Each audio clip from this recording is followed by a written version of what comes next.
নজর রাখবো পরবর্তী সংবাদে। দেশের অষ্টাদশ লোকসভা নির্বাচনের প্রায় চূড়ান্ত পর্যায়ে দাঁড়িয়ে এবং এক্ষেত্রে বলা যায় 1 জুন সপ্তম দফার ভোট অনুষ্ঠিত হতে চলেছে। তবে তারই আগে আয়কর দপ্তরের বেশ কিছু জায়গায় হানা বা অভিযান কার্যত সেই অভিযানেই প্রায় 26 কোটি টাকা উদ্ধার হয়েছে। সপ্তম দফার আগে 26 কোটি টাকা উদ্ধার।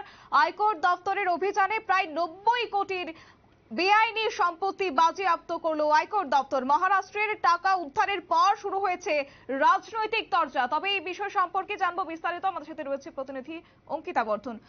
অঙ্কিতা, আয়কর দপ্তরের সপ্তম দফার ভোটের আগে যে অভিযান তারা চালিয়েছে কার্যত সেই অভিযানে 26 কোটি একই সঙ্গে বেআইনি প্রায় 90 কোটি টাকার বেআইনি সম্পত্তি বাজেয়াপ্ত করেছে। কি আপডেট পাচ্ছ?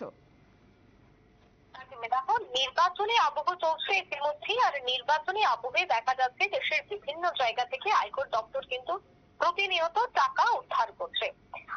আমরা এও খবর পেয়েছি যে গতকাল কোটি কোটি টাকা উদ্ধার করা হয়েছে নাসিকের একটি সোনার দোকানে হানা দিয়ে আয়কর দপ্তর, আর তাতেই উদ্ধার হয়েছে সেই টাকা নগদে প্রায় 26 কোটি টাকা এবং বেআইনি 90 কোটির সম্পত্তিও বাজেয়াপ্ত করেছে আয়কর দপ্তর। এত নগদ টাকা এবং ওই সম্পত্তির কোনো হিসেব দেখাতে পারেননি সেই দোকানের মালিক, আর নগদ ওই টাকা ও সম্পত্তি ইতিমধ্যেই কিন্তু আটক করছে আয়কর দপ্তর।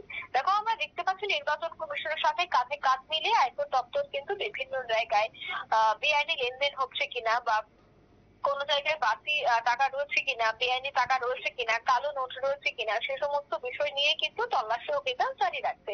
বিশেষ করে আমরা দেখতে পাচ্ছি বাংলায় সব থেকে বেশি টাকা উদ্ধারের খবর উঠে এসেছে এবং বর্তমানেও কিন্তু টাকা উদ্ধারের খবর উঠে আসছে।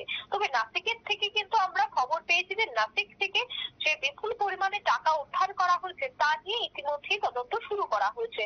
যে সোনার দোকানের যে মালিক রয়েছে সে মালিককে জোর জিজ্ঞাসাবাদ চালানো হচ্ছে, যেহেতু নাসিকের একটি সোনার দোকানে হানা দিয়ে আয়কর দপ্তর এই কোটি কোটি টাকা বাজেয়াপ্ত করেছে, তাহলে সে টাকা কোথায় থেকে এলো বা কিভাবে সেই টাকা দোকানের কাছে রয়েছে, কোন ধরনের বেআইনি কাজের সাথে যুক্ত রয়েছেন কিনা দোকানের মালিক, যে সমস্ত সম্পত্তি এই মুহূর্তে বাজেয়াপ্ত করা হয়েছে সেই সম্পত্তির গুলি আদতে তিনি কিভাবে তৈরি করেছেন, সমস্ত বিষয়ের কিন্তু হিসেব নিকেশ এবার নিতে শুরু করেছে আয়কর দপ্তর। যদিও দপ্তর সূত্রের খবর যে সমস্ত সম্পত্তির এই মুহূর্তে হদিশ মিলেছে তার কোনো ধরনের সঠিক হিসেব পর্যন্ত দিতে পারছেন না সেই দোকানের মালিক।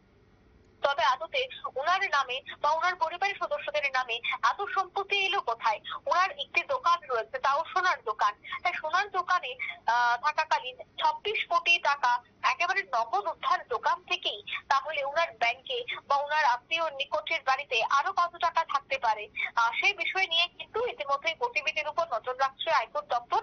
যদিও তল্লাশিতে বিভিন্ন নথি এই মুহূর্তে বাজেয়াপ্ত করা হয়েছে, সেই নথি যাচাই করেই আগামী দিনে কিন্তু তদন্তে এগিয়ে যাবে আয়কর দপ্তর। একদমই অঙ্কিতা, অসংখ্য ধন্যবাদ তোমাকে। বিস্তারিত তুলে ধরলো আমাদের প্রতিনিধি অঙ্কিতা বর্ধন। এবং প্রায় বলা যায় যে ষষ্ঠ দফার লোকসভা ভোটের পরেই একেবারে বান্ডিল বান্ডিল নোট উদ্ধার করলো আয়কর দপ্তর, একই সঙ্গে প্রায় 90 কোটির বেআইনি সম্পত্তি বাজেয়াপ্ত করলো। তবে এত টাকা কোথা থেকে আসছে সেটাই সব থেকে বড় প্রশ্ন হয়ে দাঁড়াচ্ছে এই মুহূর্তে। তবে যাই হোক, আয়কর দপ্তর রীতিমতো তদন্ত চালিয়ে যাচ্ছে। নিয়ে নিচ্ছে ছোট্ট একটি বিজ্ঞাপন বিরতি, সঙ্গে থাকুন।